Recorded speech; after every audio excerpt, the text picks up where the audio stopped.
Hola, yo soy Lu y veo muchas series. Y yo soy Juana y me gusta mucho mirar películas. Bienvenidos a otro episodio de Intereses Conectados, donde todas las semanas buscamos una conexión entre una serie y una película.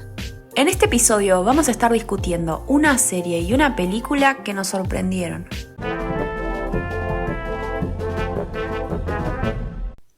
Por si no lo saben, esta semana cumplimos un año desde que publicamos nuestro primer episodio, específicamente el 24 de abril. Así que en honor a eso vamos a recrear el primer episodio, pero con un pequeño cambio. Elegimos nuevamente una serie y una película que nos sorprendió. Pero en este caso, Lu eligió una que miró sin muchas expectativas y la sorprendió para bien. Y yo voy a hablar de una película que miré con expectativas un poco altas, pero me terminó decepcionando.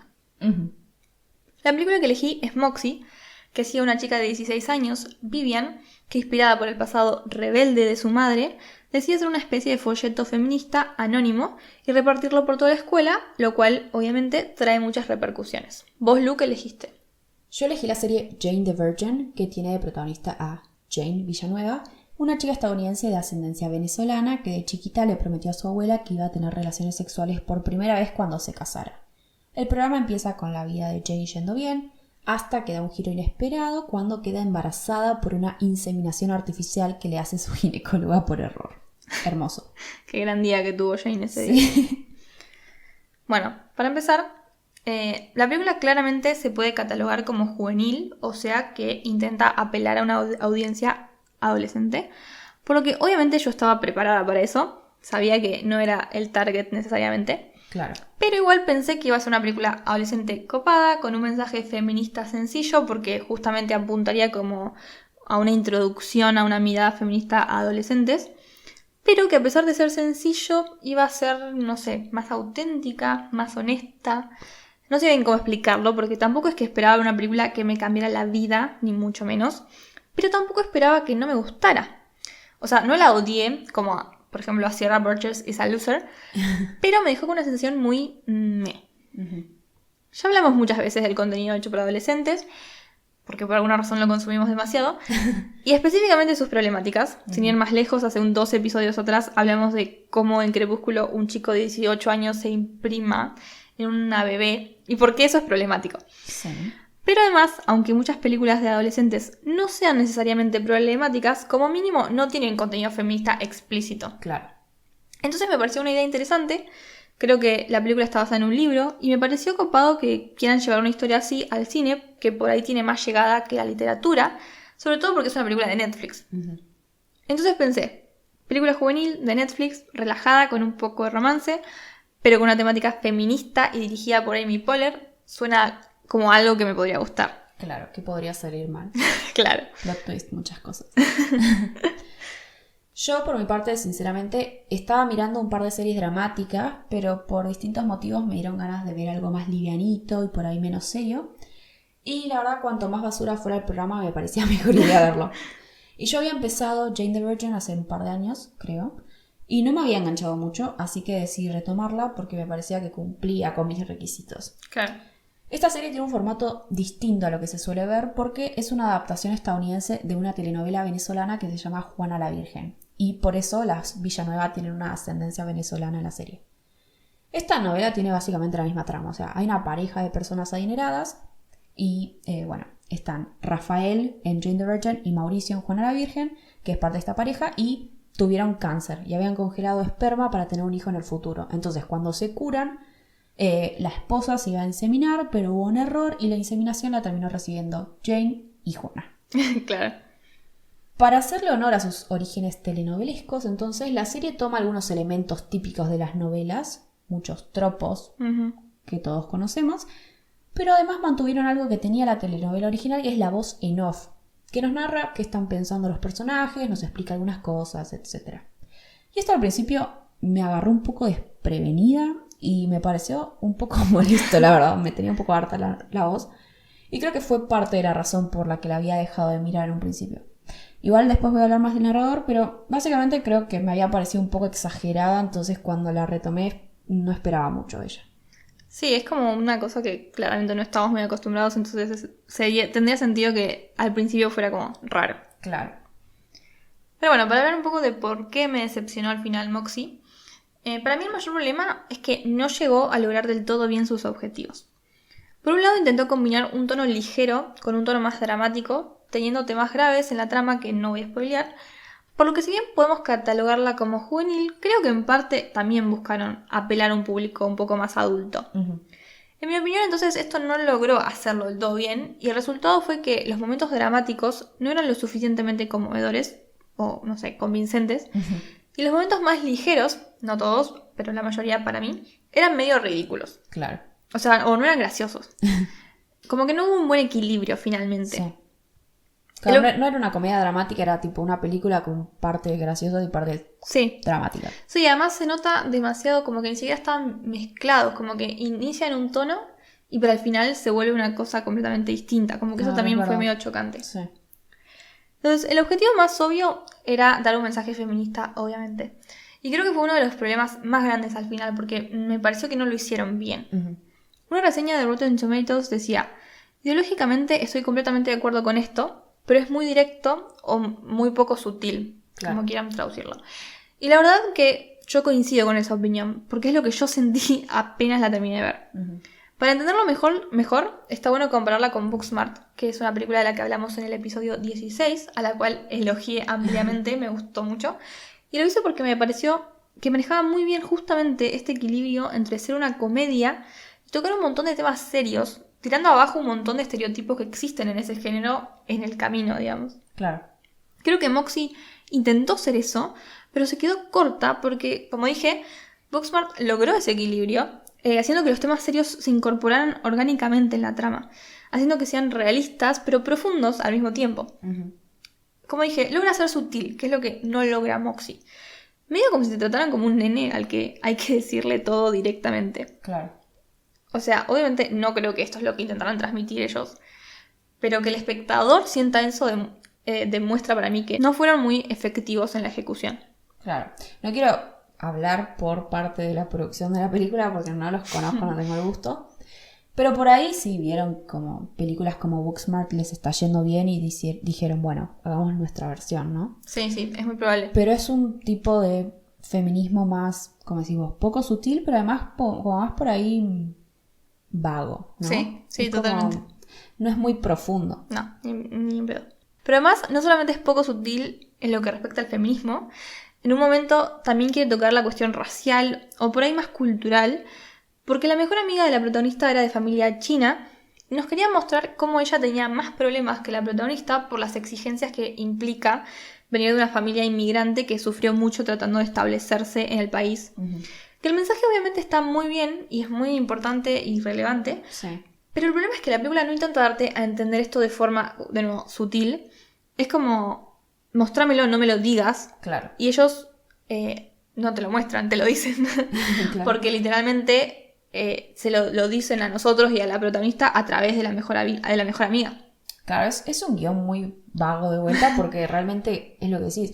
Un buen guión te muestra las cosas, no te las dice así de la Claro, nada. claro, yo hubiese preferido mucho más que, o sea, yo de nuevo, como ya dije 1000 veces, yo no sé mucho de técnico sobre el cine, pero sé que hay formas de que vos mostrás las cosas y el espectador las entiende, Claro. y además también la podría haber entendido así la protagonista. Sí. Por ahí también subestimaban la audiencia que iba a ver la película. Sí, es verdad, que me parece un error, la verdad, porque ya hemos hablado de que no tiene sentido subestimar a los adolescentes solamente porque son adolescentes. Claro.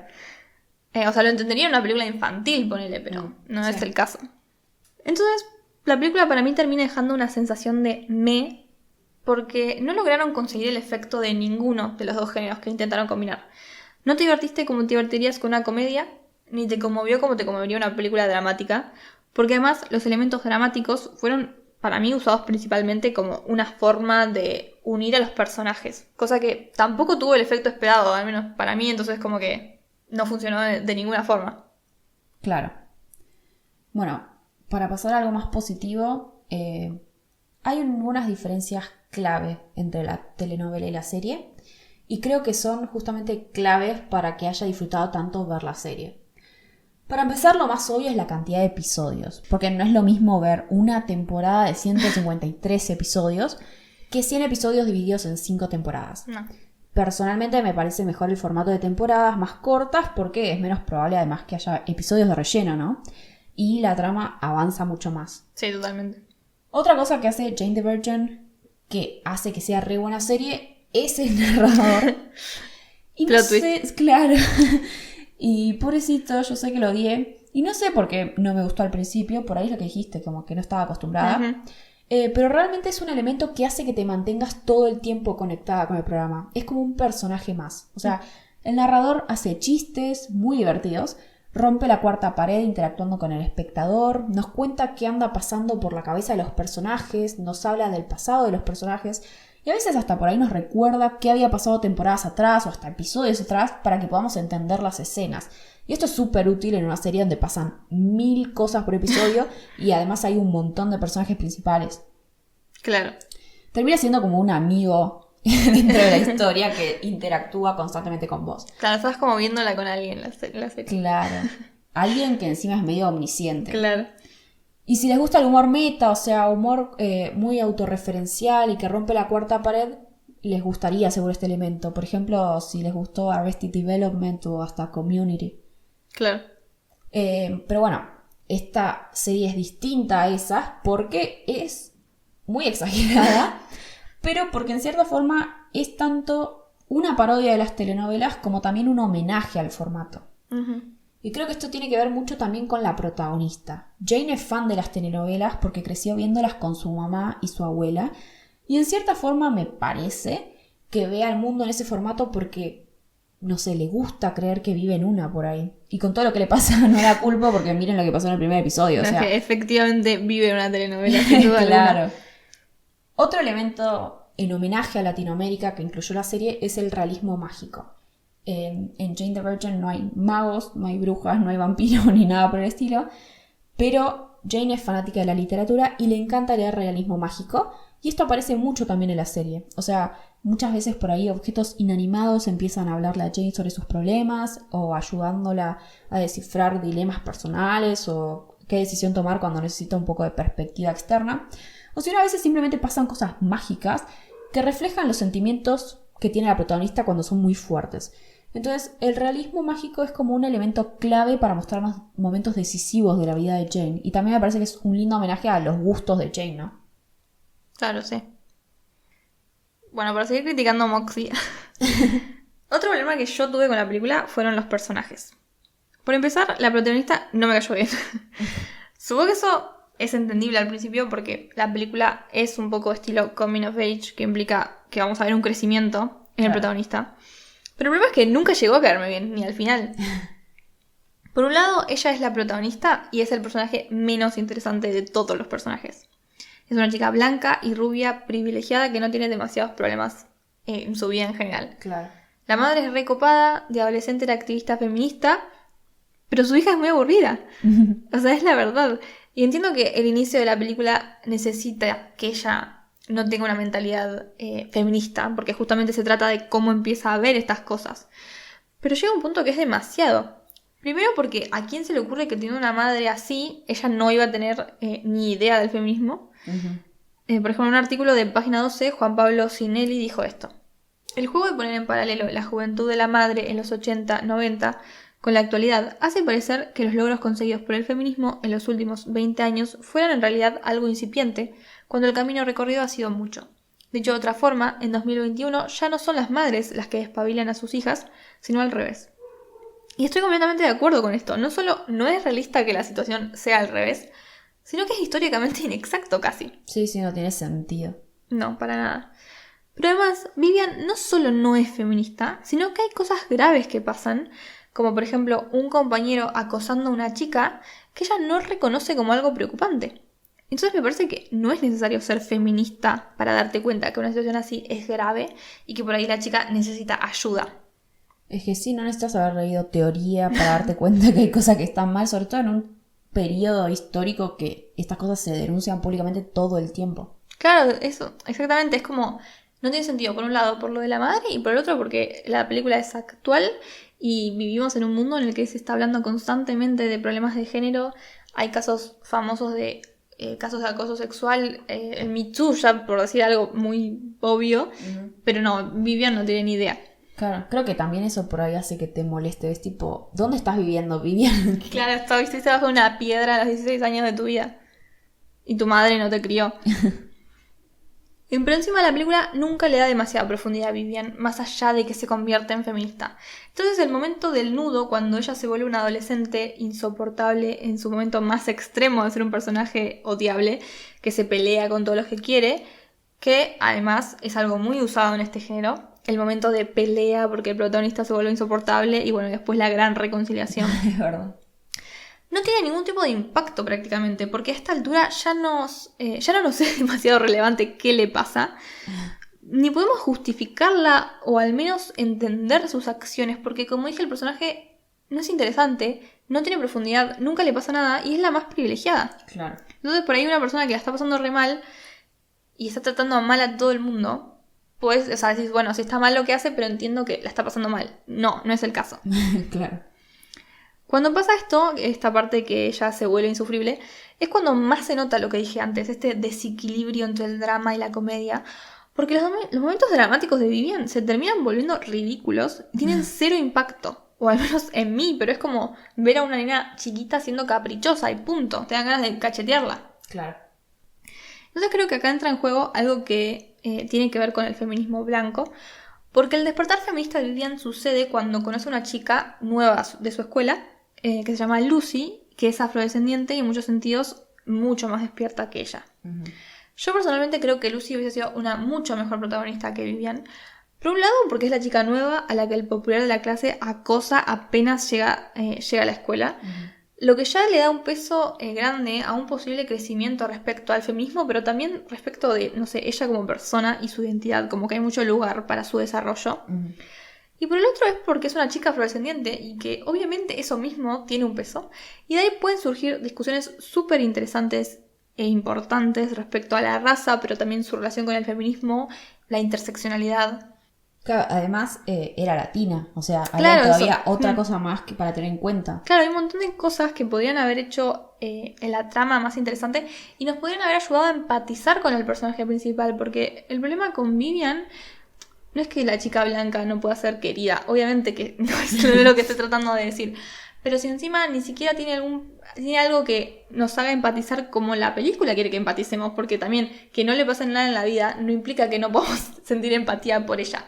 Pero ellos estaban tratando de que nosotros empaticemos con Vivian de una forma que no la crearon a ella de la forma necesaria para que nos sintamos así. No sé si se entiende lo que estoy diciendo. Es que creo que también que no haya pasado algo, aunque fuera algo menor, pero a ella sí. hace que no podamos entender este giro de pasar a no ser feminista a ser la líder. Activista. Claro, la líder del feminismo. Claro. Tipo, ¿qué pasó ahí? No había hecho, o sea, tener una madre feminista activa que había sido súper militante en la adolescencia, eso no había hecho que ella activara nunca. ¿Por qué de un día para el otro a los 16 años se le despertó? O sea, no pasó nada para que tengamos ese cambio. Y de hecho encima como Lucy hay varios otros personajes que tienen muchas más razones que vivían justamente para esto, para querer iniciar una revolución y que podrían haber tenido un arco más profundo que haga que el espectador justamente empatice con ellos. Pero no, la protagonista siempre es blanca y privilegiada. Entonces, de nuevo, si ellos querían que nosotros nos sintamos de esa manera con Vivian, que podamos entender ese cambio y que nos empaticemos hasta el punto de entender por qué se puso como se puso en el nudo de la película, tendrían que habernos dado algo más para que podamos empatizar con ella, porque no es suficiente. Repito, no porque no se pueda sentir empatía por alguien que no tiene problemas, sino porque por el enfoque que nos quisieron dar ellos. Claro. Y encima, este tema también no solamente puede ser un comentario sobre la película en sí misma, sino sobre el mundo del entretenimiento en general, que es algo que ya hemos hablado antes, pero igual no está de más decirlo, que es que están acá tratando de darnos una película inclusiva, que toque temas serios, que encima dirigida hacia adolescentes, que es una gran edad para introducir este tipo de temas. Pero a fin de cuentas siempre hacen lo mismo. ¿Quién es la protagonista? Una chica blanca, rubia, con la que tenemos que sentir empatía porque sí. Claro. Entonces es como, ¿por qué no darle ese lugar a Lucy? Que hay un montón de o sea, ya hay tantas películas con personajes principales como Vivian y tan pocas con personajes como Lucy, que capaz que sería mucho mayor impacto que una chica de 16 años afrodescendiente o hija de latinos se ve a sí misma representada en una película, atravesando por eso todas esas situaciones, aprendiendo del feminismo y de otros temas, creo que sería mucho más rico, mucho más novedoso y tendría incluso más sentido directamente. Sí, o ni siquiera Lucy, pero que todas las otras protagonistas que son parte del movimiento feminista, digamos, de esta escuela secundaria, son mucho más ricas como personajes que Vivian. Todas tienen historias más interesantes, obviamente muy poco desarrolladas, pero ya lo poco que sabemos hace que dé pie a que sean mejores protagonistas. Claro, que de hecho hay una chica que es rubia, blanca y hasta popular, que sufre una situación súper grave de un ataque sexual, digamos. Y ya eso, que es un horror, pero que eso ya le da una profundidad al personaje en el sentido que ellos le quisieron dar a Vivian. O sea, si ella hubiese sido la que decide empezar un movimiento feminista porque le pasó lo que le pasó, tendría mucho más sentido y sería mucho más fácil para nosotros quererla como protagonista y empatizar con ella incluso en sus peores momentos. Totalmente. Bueno, hablemos de los personajes de Jane the Virgin o de Juana, porque si hay algo que cambia mucho de la telenovela a la serie es la edad de los protagonistas. Uh-huh. Y esto no puedo dejar de hablar de esto porque es realmente preocupante, porque Juana tenía 16 o 17 años y estaba en la secundaria y quedó embarazada de un empresario del que termina enamorándose y obviamente se terminan casando. Y no creo que tenga que justificar mucho para decir porque esto me parece un horror, ¿no? No. Creo que quedó muy claro que en este podcast no apreciamos ese tipo de relaciones. Claro. Por suerte en la serie Jane tiene 23 años y el padre de su bebé tiene 31 años. Y está bien, es una diferencia de edad considerable, pero Jane es una universitaria y no es una nena de secundaria, o sea, es una adulta. Sí, no, es una diferencia abismal respecto a la telenovela. Sí. Otra cosa que me pareció buena es la representación que tiene la serie de los personajes latinos, porque creo que hay un muy buen balance entre no hacer un programa sobre ser latino y que simplemente trate sobre eso y tomar en cuenta la cultura de la familia Villanueva. Uh-huh. Para dar un ejemplo, además del homenaje al realismo mágico y las novelas de las que ya hablé, el programa claramente está en inglés, pero Alba, la abuela de Jane, habla el 99% de veces en español. Y su hija y su nieta le suelen responder en inglés y así se comunican, mostrándonos cómo funcionan la mayoría de los hogares donde conviven parientes inmigrantes con sus familiares nacidos en el nuevo país.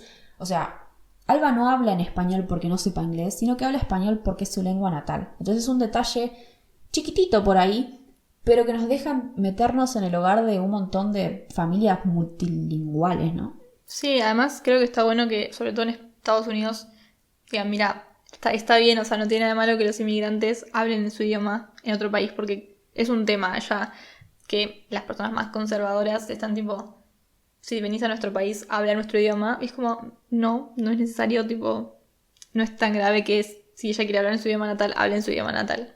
Claro. Y de hecho, en un episodio, este comentario aparece de un personaje que le habla a Alba y le dice, aprende a hablar inglés, y el programa claramente lo condena, ¿no? Claro. O sea, nos muestra estas problemáticas constantemente. Ahora, las Villanueva no son las únicas con ascendencia de otro país. Petra, por ejemplo, que es otro de los personajes principales, es de la República Checa. Ahora, sí, es muy cuestionable la forma en la que muestran al país, porque obviamente está en tonos grises para mostrarnos que es triste, pobre y frío. Pero algo que rescato es que porque no nos muestran a las personas de Europa del Este como mafiosos y a los latinos como narcotraficantes. Nos muestran personas de distintos lugares, punto. Sí. Y siempre como el mensaje que me quedo de la serie es como hay que jugar a las personas por sus acciones en el presente. O sea, no hay que tener prejuicios, ni siquiera por cosas que hayan hecho antes, o tampoco obviamente discriminarlos de antemano por su origen. Uh-huh. Y es algo muy básico, pero no pasa siempre. No. Y otro punto súper a favor de este programa es los personajes masculinos. Algo que me gusta enfatizar cuando lo veo, porque no es muy común. Los protagonistas masculinos hablan de sus sentimientos, son vulnerables, son personas de carne y hueso básicamente. Y es una gran diferencia con las telenovelas que generalmente nos presentan estereotipos andantes de qué significa la masculinidad en nuestra cultura, ¿no? Y creo que mi personaje preferido es Rogelio de la Vega, que es el papá de Jane, que es un actor de telenovelas un poco diva, excéntrico y hasta por ahí un poco narcisista, pero que nos muestran que siempre prioriza a la gente que ama, especialmente a su familia, y es súper tierno y gracioso, y lo amo. Y creo que básicamente podríamos decir que es un himbo. Siempre podemos apreciar un buen himbo. Obvio. Y creo que si ves la serie y no amas a Rogelio, no tenés corazón. Bueno, ya es una tradición. Esto no tiene mucho sentido en este momento, pero ya es una tradición de este podcast y vamos a hablar de qué nos parecieron. Voy a empezar yo diciendo que es muy obvio que la película no me encantó, pero tampoco es que la odié. Me da un poco de pena por Amy Poehler, la verdad, porque la amamos. Pero además porque podría haber sido una película mucho más interesante. Tenía mucho potencial. Claro. Creo que la mala ejecución al final impidió que haya un mensaje un poco más auténtico y al final terminó siendo una cuestión casi publicitaria, podríamos decir, de un feminismo poco profundo y vacío y que a la vez solamente le sirve a algunas. Y terminó banalizando así la lucha real, el movimiento real y la historia feminista también. Sí. Y es un feminismo muy del consumismo, básicamente. Sí, de cartón. Sí, solamente le sirve a Netflix. Tal cual. A mí la serie claramente me encantó. Y no soy la única, porque el programa tiene un puntaje de 100% en Rotten Tomatoes. O sea, vayan a verlo. Además es una historia linda. O sea, es linda. Sí. Con gente que en general tiene buenas intenciones o hace lo mejor que puede con lo que le pasa. Y creo que a veces también está lindo ver eso, está bueno. Uh-huh. Y encima, con un estilo muy entretenido y hasta gracioso, logran discutir temas muy importantes como, no sé, la problemáticas específicas que sufren los inmigrantes en Estados Unidos, como ya dije. Hablan también del estigma que sufre la bisexualidad. Mira. Tienen varios personajes LGBT, hablan de la importancia de cuidar la salud mental y hasta desmitifican un montón el discurso sexista que suele aparecer cuando se piensa en la vida sexual de las mujeres, que claramente la abuela tiene mucho que ver por esto de que le hizo prometer a Jane que no iba a tener relaciones sexuales hasta casarse, ¿no? No, y además es muy... O sea, no soy una gran conocedora de las telenovelas, pero es algo que se toca ahí, ¿no? Sí. El tema de las mujeres malas siempre son de determinada manera, ¿no? Claro. Por eso, si quieren ver algo lindo y con lindos mensajes, la recomiendo mucho y encima está en Netflix. Esto es todo por esta semana. Esperamos que les haya gustado. No se olviden de suscribirse, clicar en la campanita para recibir notificaciones cuando subamos un video y comentar si les gustó el episodio. Hasta la semana que viene.